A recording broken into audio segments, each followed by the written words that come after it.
जंगल में तेज बारिश हो रही थी। सभी पक्षी अपने अपने घरों में आराम से बैठे हुए थे। इधर टुनी चिड़िया भी अपने घोंसले में आराम से बैठी हुई थी। लेकिन टुनी चिड़िया ने जिस पेड़ पर अपना घर बनाया हुआ था, उस पेड़ की जड़ें काफी ज्यादा कमजोर हो चुकी थी। टुनी चिड़िया अपने घोंसले में आराम से बैठी हुई थी। तभी वहां पे बॉबी मोर आता है और टुनी चिड़िया से बोलता है।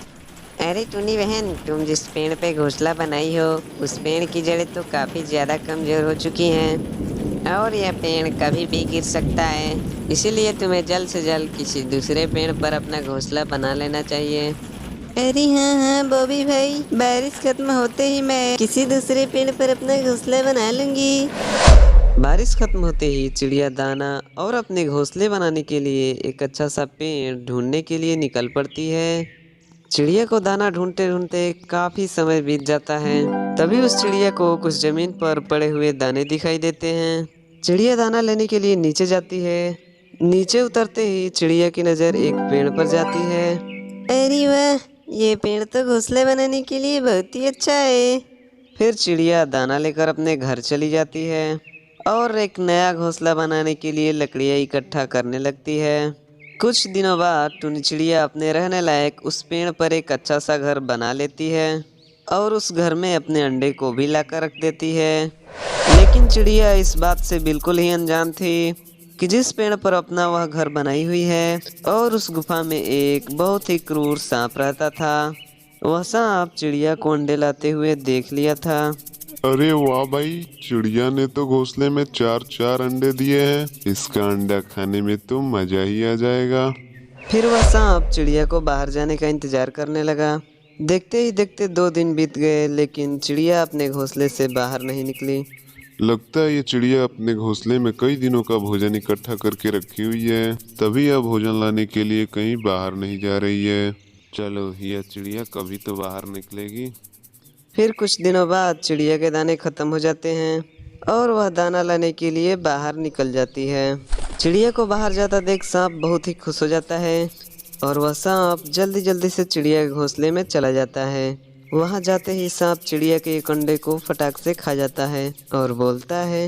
अरे वाह, चिड़िया के एक अंडे खा के तो मजे ही आ गए।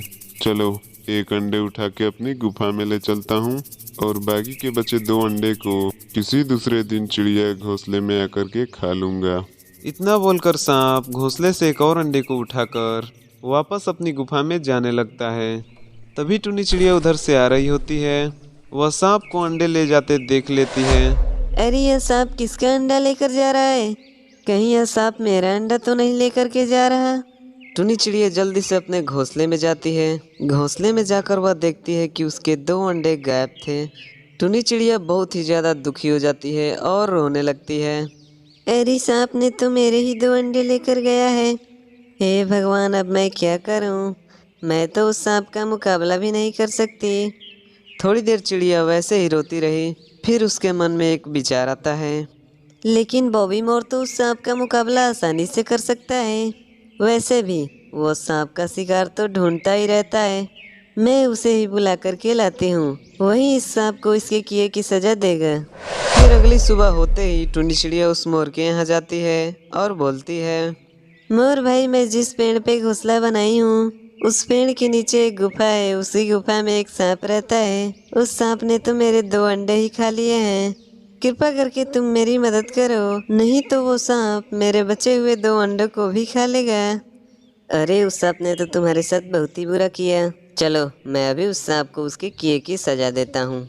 फिर टुनी चिड़िया मोर को अपने साथ लिए अपने घर की ओर चल देती है और इधर सांप बैठे बैठे यह सोच रहा था। अरे वाह, आज भी यह पक्षी अपने घोंसले को फिर छोड़ के चली गई।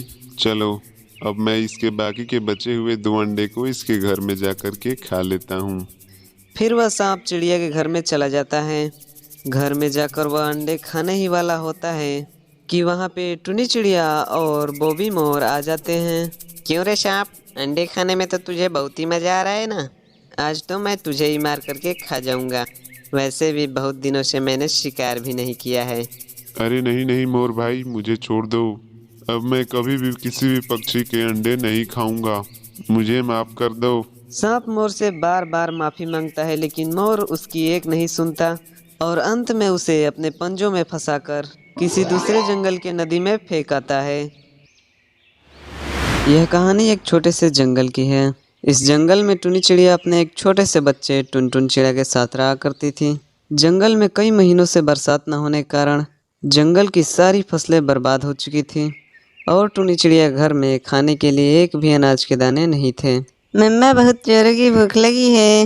आप जंगल जाके मेरे लिए भोजन लेके आइए ना। ठीक है बेटा, मैं अभी बाहर जाके तुम्हारे लिए भोजन लेके आती हूँ। फिर चिड़िया दाना लाने के लिए बाहर चली जाती है। बहुत ही ज़्यादा देर तक अनाज के दाने ढूंढने के बाद भी चिड़िया को एक भी अनाज के दाने नहीं मिलते हैं। अनाज की तलाश में इधर उधर घूमते घूमते चिड़िया बहुत ही ज़्यादा थक जाती है और एक पेड़ पर बैठ करके आराम करने लगती है। चिड़िया जहाँ पर बैठी हुई थी वहीं पर एक नक्शा पड़ा हुआ था। चिड़िया उस नक्शे को देख बोलती है, अरे ये क्या है? देखने में तो यह नक्शा की तरह दिखाई दे रहा है और उस पे कुछ लिखा भी है, लेकिन मुझे तो पढ़ना ही नहीं आता है। मुझे इस नक्शे को कालू कौवा के यहाँ ले चलना चाहिए। कालू कौवा तो इस नक्शे को पढ़ के बता सकता है कि इसमें क्या लिखा है। फिर चिड़िया उस नक्शे को कालू कौवा के पास लेकर जाती है। कालू भैया, मैं जंगल में दाना ढूंढने के लिए गई थी। उधर मुझे एक नक्शा मिला। क्या तुम पढ़ के बता सकते हो कि इस नक्शे में क्या लिखा है? फिर कालू कौवा मन ही मन उस नक्शे को पढ़ता है। उस नक्शे में ढेर सारे सोना चांदी के खजाने के बारे में लिखा हुआ था। फिर कालू कौवा मन ही मन सोचता है, अरे इस नक्शे में तो सोने चांदी खजाने के बारे में लिखा हुआ है। अगर मैं इस नक्शा के बारे में टुनी चिड़िया को बता देता हूँ तो टुनी चिड़िया तो सारा खजाना अकेले ही ले लेगी और मुझे कुछ नहीं मिलेगा। अरे चिड़िया बहन, इस नक्शे में तो दूसरे जंगल में जाने वाले रास्तों के बारे में बताया गया है। वो सब छोड़ो, तुम्हें अनाज की ज़रूरत थी तो मेरे पास आ जाती।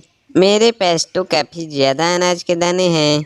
तुम मेरे घर से आज के खाने के लिए अनाज के दाने ले जा सकती हो।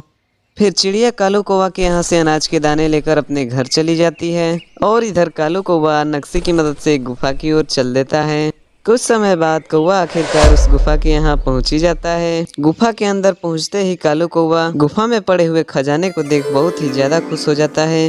अरे वाह, इतना ज़्यादा खजाना! अब तो मैं जंगल के सबसे अमीर पक्षी बन जाऊंगा और मुझे कोई काम करने की भी जरूरत नहीं पड़ेगी।